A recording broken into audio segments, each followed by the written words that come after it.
Good evening. Today is January 12th, 2022, and this is recording 310. It's entitled, Recognizing How Prayer Works. Recognizing how prayer works. When you are a minister, that's one of the things you become inundated with. And I don't say that as a bad thing, but I say it because people have the impression that you know how to pray. They believe that you know who to pray to, and their hope is that your prayer will get through to help them. Now, I'm saying this, and some of my people here tell me, you say that too much, but I'm saying it again because the deeper I get into the understanding of what I have come to call the spiritual walk, I realize that it is an individual path, an individual walk. It is something that must be realized on your own. And what works for me may not necessarily be guaranteed to work for you. So therefore, this type of teaching may not be for you at this time. But for me, it is. So what I say is, I truly, truly hope that people are not getting or coming to the call out of an obligation, or that they think that there's a need that I have to have somebody be validated by, because, as I said, the deeper I go into this, I see the more confronting or confrontations there will be with the self. I am constantly being confronted with my own ideas, my own confusions, my own disciplines, my own have to give ups, my own faults. And therefore, I understand that, like a man told me yesterday, he was ready to go home. He's 50 years old. He said he was ready to go to leave the planet because he thought that he had accomplished everything that he had wanted to do on the planet. And I looked at him and I said, you've accomplished or satisfied everything.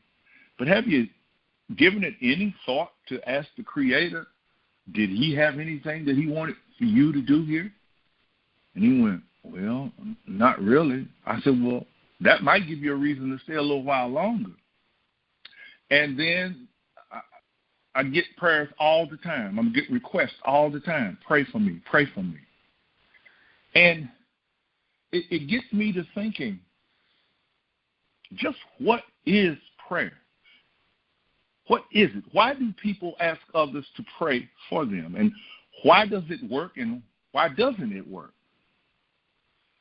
Obviously, people are asking you to pray because they believe that you have an import with something that is greater than they do. We look at the scriptures and we realize that Jesus Christ stated, the kingdom of heaven suffers violence, and the violent take it by force. And that's been a scripture that has been with me ever since I began to study the scriptures and study the Bible. But one thing I noticed, it said, the kingdom of heaven suffereth violence, which tells me that the kingdom of heaven is here. He said it suffers violence. Now, for those of us who are desiring to go to this place where harmony and all that exists, how can heaven, who has pearly gates and crystal waters and golden streets and everybody's floating around on clouds and playing harps and drinking milk and honey, how can it suffer violence? But these are the words that came out of Jesus' mouth. He said, the kingdom of heaven suffers violence, and the violent take it by force. And as I meditated, it came to me. we are already in the kingdom of heaven. Everything here is here for us, but we are not receiving it in the manner that was prescribed. The violent take it by force, which means then that people are using their minds, MINDS, or they're using brute strength to get what they want. They're tricking each other, conniving, lying, cheating, stealing. He said, because that's the only violence. He said, you're not receiving the kingdom of heaven the way you should. And those of you who are just taking it, you're taking it violently, which means it is causing hurt and harm to one another. But nonetheless, the main thing is the kingdom of heaven is here. In another place, Jesus said, if you say the things I am doing are actually happening, then he says the kingdom of heaven has come unto you. So we know now that here in the midst of what we call the earth is the kingdom of heaven. And we are to use something called prayer to get or to receive those things that have been predestined or reserved for us. Just, we ask the question again then, what is prayer? Now, I also reserve the right to change as I mature in my understanding. But right now, I don't think that I am going to change because it just keeps deepening and deepening. And I realize the things that I must give up, that I should attain this high pinnacle of understanding. So what is prayer? We are told that it is a request to one higher than ourselves, and who can grant any request. Fair enough. Practically speaking, we go to those who have, and we ask them if they would do for us, if they can, which is a practical way of prayer. It's a man or woman asking another, which is praying. I pray you. You even heard conversations. I pray you, grant so-and-so this, grant so-and-so. So that person is considered to be higher than and having the ability to grant a request. We are instructed to ask and keep on asking that our joy would be fulfilled. We read where the heart cries out because it is overwhelmed with pain, worry, grief, etc. We are told to pray without ceasing. And here I'm going to give you a couple of examples of prayer where the heart is crying out. Psalms 141 and Psalm 142. Lord, I cry to thee. Make haste to answer me. Give ear to my words and accept them. Let my prayer be set forth before thee as incense, and the gift of my hands as the evening sacrifice. Set a watch, O Lord, before my mouth.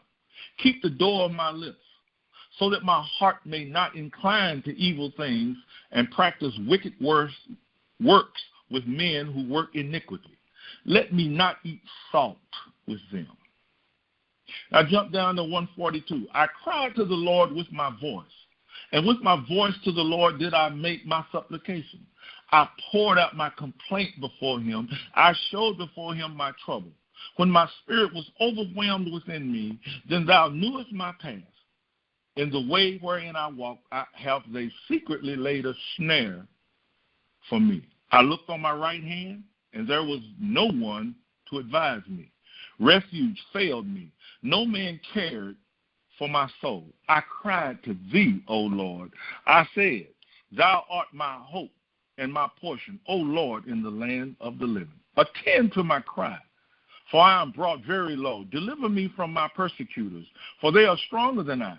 Bring my soul out of prison, that I may praise thy name. Thy righteous shall wait for me until thou shalt reward me. I know that I myself have spent many, many times in those exact areas, praying constantly, begging. And many times I got no answer. I did not get the answer, though my heart was crying out. And yet I was told that this God loved me and that if I prayed, he would grant me the desires of my heart. And yet I just could not seem to get there, to get to that understanding. The disciples who had observed Jesus for 3 years undoubtedly had problems or confusion on the process of prayer themselves. They asked Jesus, show us how to pray. Wow. They had been with him 3 years. They were watching him do miraculous things, and yet we could look at the examples that I gave and see that they too must have had same questions as we have today. Just how? How do you get in touch with that one who answers according to the promise? Were they asking for the way to get things? Or had they observed his life enough to see its undeniable fruitage? Just what was it that word pray, just what did it represent? Jesus, how did he respond? Pray in this manner. Our Father, which art in heaven, hallowed be thy name. Thy kingdom come, thy will be done, etc., etc., and you know the rest. And he went through, and we could basically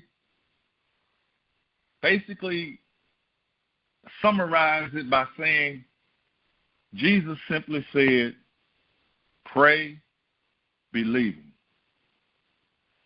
Pray knowing.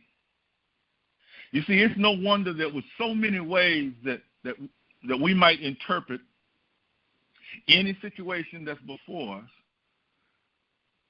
on prayer, it's no wonder how confusing that you might be when you get to the bottom line. We don't know how to pray, and especially how to pray believing. Just what is that word prayer? A very valid question. Jesus was not telling them a way to get things, but he was telling them of an exercise of love that once achieved, it would never cease to provide its infinite abundance. The love of the Father, one knowing. That's why, to me, in the Mark 11, I think it's 11th chapter, 22nd to the 24th verse, he says, when you pray, believe that you shall receive. Believe that you have. So how then can I believe when I do not believe? And I know I don't believe because in the manner that I'm asking for God to give me something that I believe I don't have. And he tells me to believe that I have it before I ask. There's the exercise. Pray believing. Jesus simply put it, pray believing. So then prayer to me is the exercise that I go about confirming my relationship to God until there is a knowing. I know I bring this up a lot, but it's that now that going not only in the grocery stores or going to buy gasoline and whatnot, it's the confidence. The confidence. I went in the store a day or so ago, and they had about 6 registers open, and there were lines. Full. And I go and I said, well, I'll just get in line. I used to try to pick the line that I thought was, God was on, but I just get in line, and all of a sudden somebody else pointed me and said, come on over to this register, whatever. But the other day I got in the line, and a lady came and opened the register, and she told this other guy, come and get in line. And as he moved up, I said, I'll just get behind him because he only had a 48 pack of water. And I said, shoot, that's nothing when I look at all these other lines. He put his thing up on the counter, and then he laid a check down, and she looked up at him and said, do you have your address? Do you have your ID? Do you have? And he said, yeah. And then she looked at me and the guy behind me, and she says, I'm sorry, but this is going to be a minute. I said, no problem. Because I knew now she had to go get him verified. She had to go to the safe and draw out whatever the check was for, and they had to do all of that. And immediately I looked to my right, and the register opened up. I just stepped out of line, stepped over in the next row, and went on. But what am I trying to say? An exercise in believing who I am, not so much what I need. I need you to understand that. Believing who I am as opposed to what I think I need. Yes, the confusion must go away when we understand who we are as opposed to what we think we need. That's why he says, take no thought for your needs. Take no thought for your life. For as the earth, I mentioned this the other day, the earth opens up. And what does it do? It opens up to receive you. You're the seed of God, come from the invisible to the visible realm, and the earthly realm here is opening up to receive you. Now that scripture jumps in my head. What? It says, for the all of creation waiteth on what? The manifestation of the sons of God. Creation knows who you are. It's waiting on you to understand who you are. And that means that all these altercations and arguments and disapprove, all these things that we get in with one another is a waste of time. Take no thought. Yeah, it moves you negatively. Yeah, it doesn't feel good as it crawls up your shoulder. Yeah, it doesn't feel good when someone says something about you or accuses you. But the bottom line is, if you take thought about it, what are you doing? You are keeping the earth from accepting the seed of God, which you are, and manifesting all that has been reserved for you. Yeah, it's going to be uncomfortable because your battle now is with yourself. It's not with that person. It matters not that person may go and spread lies from here to throughout the universe about you. What do you care? As long as that which you are is unaltered. We, or I should say, I have concluded that which is prayed for is already believed to be in possession of the one praying. Now, I realize that loved ones are leaving our lives or getting in situations, and we're praying and praying and praying. What are you praying for? You're praying for a thing, aren't you? I know how close that person is, and I know how close they are, but the bottom line is you're praying for a thing. Because since the beginning of what we call time, what has happened? Loved ones have been coming, and loved ones have been leaving. Hey, I had a grandfather that I never saw. He was gone by the time I hit the planet. My grandmother, I have two memories of her. I was 3 years old. One was me sitting on her lap in a chair, and the other was seeing her in a coffin. When someone raised me up to look over in the coffin, and I was wondering, what's she doing in there? But she was a loved one, and I truly, truly believe that I could have had a real nice relationship with her had she been here. And she could have had a relationship with me had she been here. But the bottom line was, what? Loved ones come, loved one goes. So what is it for us to do? We are to recognize why we came here. We are to practice while we're here, coming to an understanding of why we're here. And like Elijah got his understanding and just rode off in a chariot. He did not even take the time to turn back and look at us and say, hey, let me explain this to you. He just told Elisha, hey, man, if you see me when I'm gone, you can have a double portion. But the bottom line was, what did he do? He left. But Jesus came, and what did he do? I'm going to show y'all how to do this. And we have turned it into everything because we keep listening to 29 other people explaining to us how to do it instead of following the way that he showed us. Pray in this manner. And in this manner is not asking for things. In this manner is praying about your relationship to the Father that sent us into being. That which is prayed for must already be known to exist, and it's known to exist because when you get ready to pray, you look within your conscience and you see that thing completed in your conscience. You see it. You don't see it going down an assembly line with people putting it together. You see it completed. So therefore, the fact that you can see it, you know it exists. There is no asking for, because if it exists in your consciousness, it exists, period.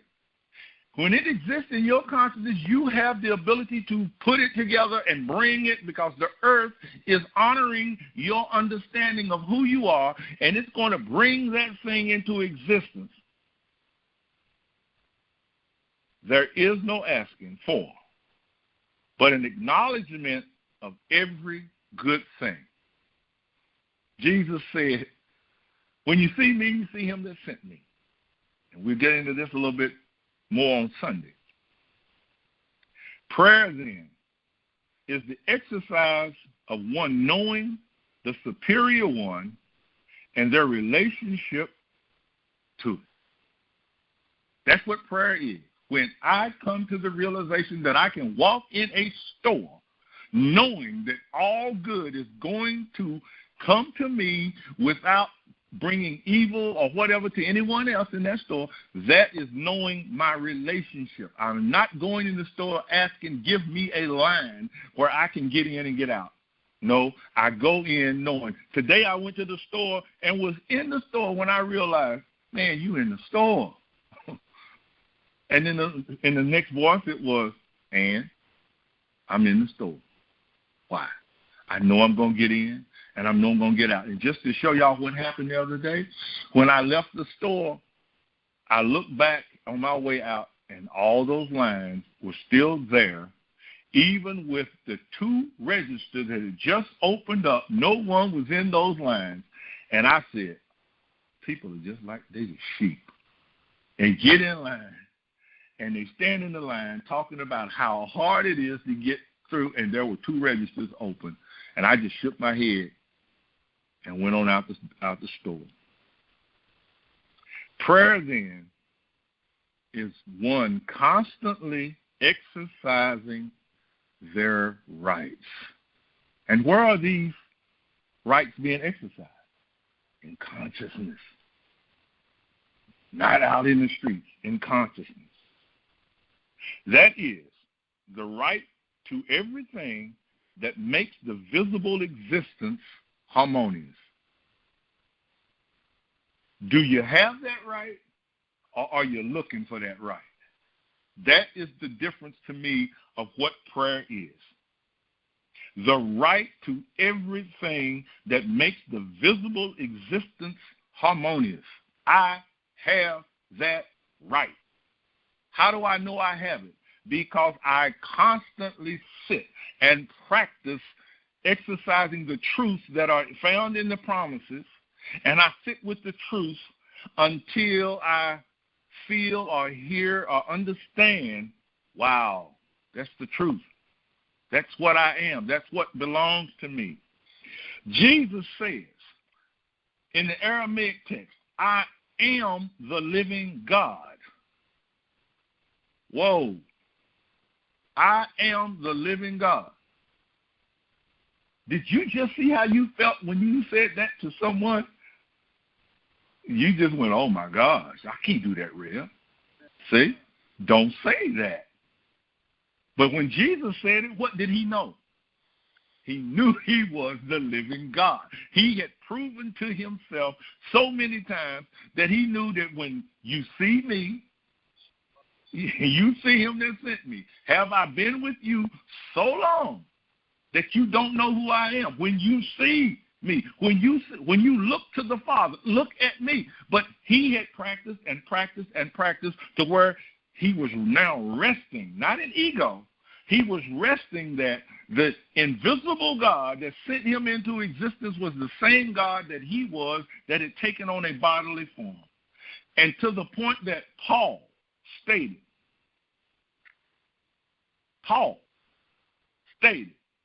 that in him dwelt the fullness of all that existed before the universe was. Oh, my goodness. Is that a revelation or is that a revelation? Paul is saying, I met Jesus when I was going to destroy him and realized over a period of time. You hear me? It's going to take a period of time. That's why I say don't feel that you need to get on these calls out of obligation, because this is a work that is not easy. It's not easy at all. And the greatest resistance or the greatest enemy is going to be you, fighting you. But Paul realized that in Jesus dwelt the fullness of all that existed before the universe was. So that means then that Paul also realized what? That within himself dwelt that same fullness. Why? Because Jesus said, all that I have, he's a living God. Thou art always with me. I will never leave you. So all that I have, I give to you. It's in you. And Paul accepted it. Prayer, then, is resting comfortably in the knowing of one's divinity. And just as day follows night, so do all things that pertain to life and godliness. I am prayer. That's how it works.